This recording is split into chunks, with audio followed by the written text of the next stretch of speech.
Baik, kita sambung kitab Muhimmah fil Ilmil Hadis pada muka surat yang ke-19. Masih lagi membicarakan tentang cemburu.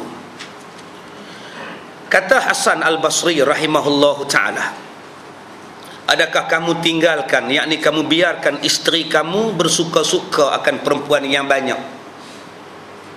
Patutkah kamu membiarkan isteri kamu duduk bercampur dengan orang, duduk berseronok-seronok dalam pekan, bercampur-campur dalam majlis kesukaan, kemudian dan katanya, dan kamu tinggalkan dia sehinggalah menjahatkan Allah Ta'ala akan seorang yang tiada cemburu. Akibat daripada suami ni tak kisah dengan isteri, sosial yang bebas, boleh belaga pipi isteri dengan orang lain ni, dia duduk tengok isteri dia ni duduk belaga pipi. Biasalah ustaz, zaman moden. Maka Nabi kata Hasan Al-Basri, orang yang macam ni, suami ni akan jadi suami jahat, suami dayus, yang kita sebut dulu 3 golongan yang takkan cium bau syurga: anak derhaka, orang yang putus silaturahim, dan suami yang dayus. Banyak sangat tuan-tuan suami dayus ni. Tuan-tuan duk tengok hari ni, isteri-isteri bangga mendedahkan aurat, suami-suami diam tak kata apa. Malah isteri dipertontonkan dalam surat khabar, diperlihatkan dengan jelas dalam televisyen. Suami-suami ni bangga, isteri jadi glamour. Inilah yang Hasan Al-Basri kata tanda-tanda suami ni jadi jahat. Dan tanda-tanda suami ni jadi jahat maksudnya ialah dayus. Walaupun kita nampak suami dia tu baik sungguh, walaupun kita nampak suami dia soleh, suami dia siap dengan simpan janggut lagi, serban pakai, kepiah pakai, tapi isteri ni pergi beli ikan depan rumah, duk pakai baju kelawar, duk pakai baju maxi tidur, relax.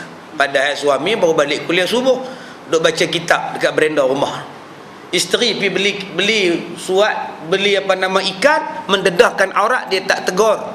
Yang ni pun tak kena tuan-tuan. Dan telah berkata Imam Al-Ghazali pula dengan katanya, Abu Hamid Al-Ghazali, dan adalah telah memberi izin oleh Rasulullah sallallahu alaihi wasallam akan orang perempuan akan hadir di dalam masjid. Apa hukum orang perempuan pergi masjid? Hukumnya boleh pergi, malah kadang-kadang wajib pergi kerana menuntut ilmu. Tuan-tuan jangan duk larang pula orang perempuan pergi masjid. Dia pakai telekung, dia tutup aurat, apa sebab nak larang? Yang larang ni kalau pakai skirt, yang tu kena larang. Sekarang ni isteri kita, mak kita, kak kita, adik kita, anak kita pakai tudung, pakai telekung, main masjid, duduk tempat pula khas. Tak ada siapa orang lelaki gatai duduk sana. Maknanya tak ada masalah apa. Tambah pula belajar benda fardu ain macam kita duk baca ni, wajib mereka datang. Sebab ada orang marah orang perempuan datang masjid. Dah lah datang dapat kelas ketiga pula, langsir tak boleh buka, marah kalau buka langsir. Kita buka sikit supaya tahu pergerakan Tok Imam. Mai Tok Siak dia tutup, haram. Dah Tok Imam batal, lama tak bangkit-bangkit. Yang makji macam mana? Duk nyimbang dua orang. Macam mana yang kita ni? Entah dah kata dia. Sebab tu dia boleh buka. Nak tengok, buka sikit, nak bagi. Bukan kata buka banyak, buka sikit saja supaya tahu pergerakan. Kesian orang perempuan tuan-tuan, buatnya blackout, mikrofon tak dengar. Macam mana keadaan mereka? Kesian. Saya pergi semayang satu masjid, Tok Imam tak buat sujud sejadah. Wahum la yastakbirun, Allahu Akbar. Kita ingat sejadah lah, rupanya dia rukuk. Dengan saya pun sujud sekali. Sebab Tok Imam tu semayang dalam gua hari ni, dalam mihrab. Saya semayang hujung sekali, sah pertama. Mana saya nampak yang rukuk, yang belakang dia saja lah. Hak lain ni sujud habis. Tengah kami duduk sajadah wajih, dia sami Allahu liman hamidah. Sudah tuan-tuan. Tak tahu biru tuan-tuan. ayat-ayat sejadah. Dia pergi rukuk, tak salah ke dia lah, betul lah dia. Rukuk tak rukuk, sujud tak sujud, tu hak tu imam. Dia rukuk, kita rukuk. Dia sujud, kita sujud. Masalah dia, ayat tu sangat glamour sebagai ayat sujud. Dia pergi rukuk, kami kelang kabut tuan-tuan. Yang mana faham, faham. Yang mana tak faham. Saya tengah duduk sujud tu, orang sebelah saya tengok saya. Nasib baik aku sebelah ustaz, dia kata. Jadi orang perempuan pakat duk tanya saya, besok saya mengajak mereka, pakat duk tanya ustaz, makcik pergi ikut imam tu balik rukuk macam mana ustaz? Makcik mufarakah ustaz? Makcik tak tahu apa, makcik berhenti ustaz. Macam-macam cara. Pasal apa? Pasal langsiak ditutup. Orang Kedah sebut langsiak, orang KL sebut langsir, orang Paris sebut langsuyo.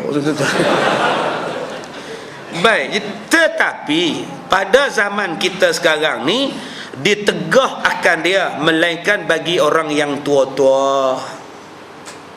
Orang yang tua-tua di sini maknanya apa? Muda tapi style tua. Itulah maksudnya. Tutup auratnya macam orang tua-tua. Itu maksudnya. Sebab ada juga orang tua-tua macam orang muda. Orang tua-tua macam orang muda, pakai baju ketat, nampak pusat. Nampak pusat tu macam umur 24. Tengok-tengok muka 64. Sudah tuan-tuan. Yang ini pun dilarang juga datang. Bukan maknanya bila dia tua dia boleh main ke suka hati dia. Maksud yang tua-tua ni ialah style orang tua. Anak muda yang style orang tua, main pakai telekung, pakai sampai ke bawah ni telekung, bawa beg tangan ni main masjid. Tak pakai bedak, tak pakai solek, tak pakai minyak wangi, pipi tak merah, bibir pun tak merah. Mainlah. Tu nama dia orang tua. Ni tuan-tuan kena baca lah kitab lama-lama macam itu. Sayugianya orang perempuan ni hendaklah pakaian buruk-buruk. Dah tuan-tuan. Pakai duk cari baju tu 69 dulu. Bukan makna buruk tu pakaian reput, pakaian buruk. Buruk tu maknanya pakaian yang orang tak tengok dua kali. Dia pakai baju tu, orang tak tanya beli di mana. Dia tak tanya. Dia tak pegang baju ni, cantiknya, ini jahit sendiri ke manik-manik ni. Baju macam tu dia tak pakai. Itulah maknanya baju buruk. Bukan baju buruk ni baju reput, baju zaman dulu kala punya. Baik, dan sesungguhnya telah diwajibkan akan yang demikian, yakni ditegah pada zaman sahabat Nabi sallallahu alaihi wasallam, sehingga berkata Siti Aisyah radhiyallahu anha, jika mengetahuilah oleh Nabi sallallahu alaihi wasallam akan barang yang didatangkan oleh perempuan selepas Nabi wafat, nescaya Nabi menegahkan orang perempuan keluar daripada rumah, pergi ke masjid dan sebagainya. Yang dilarangnya macam zaman sekarang ni, pergi ke masjid dengan seluar jin ketat. Kalau seluar jin, tak apa pakai seluar jin yang longgar. Kemudian dipakai pula baju yang labuh sampai ke bawah lutut, tak apa. Ni pakai seluar jin yang ketat, seluar selek yang ketat, baju pun singkat, pakai tudung singkat, lengan pendek main masjid, Nabi larang. Sebab tu tuan-tuan, di masjid sekarang ni dah letak banyak dah papan tanda pangkah dengan right. Pakaian sopan ketika masjid, pakai macam ni dia pangkah, macam ni dia nak. Yang pangkah tu tak mau, melainkan dalam mengundi hak pangkah tu nak. Tapi pangkah dia aturan lain dia tak mau. Kena buat lah tuan-tuan. Sebab setengah orang dia tak tahu. Dia tak tahu adab masjid. Sebab tu kita tulis di pintu masjid, sila tutup handphone anda, switch off. Sebab ada yang bengong nak buka handphone. Tadi saya sembahyang Jumaat tadi, handphone duk bunyi lagu macam-macam. Letih tuan-tuan. Bengong benar ke hari ni sembahyang Jumaat kamu telefon? Tak faham ke orang tengah sembahyang Jumaat? Sebab tu kalau saya baca khutbah, sebelum saya sebut, selepas saya sebut alhamdulillah apa semua tu, tolong matikan handphone anda, silentkan phone anda. Tapi bila tu imam baca teks, mana ada dia baca hak tu, kita hendaklah mampu hibillah punya handphone apa pun. Sebab tu imam tu kena baca. Ini taklah baca punya. Tuan-tuan yang ada handphone sila tutup. Satgi saya baca khutbah, tuan-tuan duk angkat duk bunyi pula, ganggu orang, tutup. Cengih tuan-tuan. Tengah kita suruh tutup berbunyi sungguh telefon dia. Orang dah kata lah. InsyaAllah tuan-tuan, pakcik yang bawa handphone ni Minggu depan dia tak bawa dah. Dengan dia pun tak mai terus sembahyang tu. Paksa kena tegok depan orang ramai dah. Baik, kemudian ataupun perempuan zaman sekarang pakai baju kurung, pakai baju kebaya belah. Nampaknya bagus, baju kurung, baju kebaya, tapi belah di paha. Hak jenis ni Nabi larang. Pakai molek-molek, ni bukan pasar malam. Ni bukannya panggung. Ini bukannya pasar-pasar, ni masjid. Tutup aurat elok-elok. Tuan-tuan, kita sebagai bapa, kita sebagai suami pesan pada isteri kita.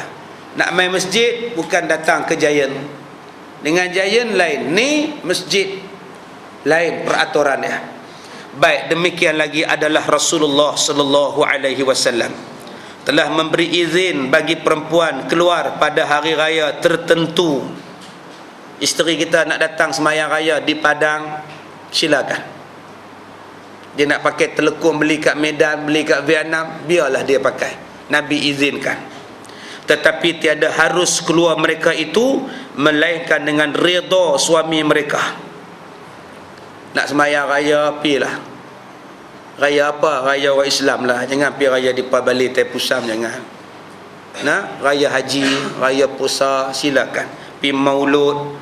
Keluar sekarang ini katanya harus bagi perempuan yang terpelihara daripada kejahatan dengan redha suaminya. Orang perempuan pergi kerja harus dengan syarat suami redha. Pakai elok-elok, kerja tempat elok, pergilah. Silakan. Besar pahala isteri yang bantu suami susah.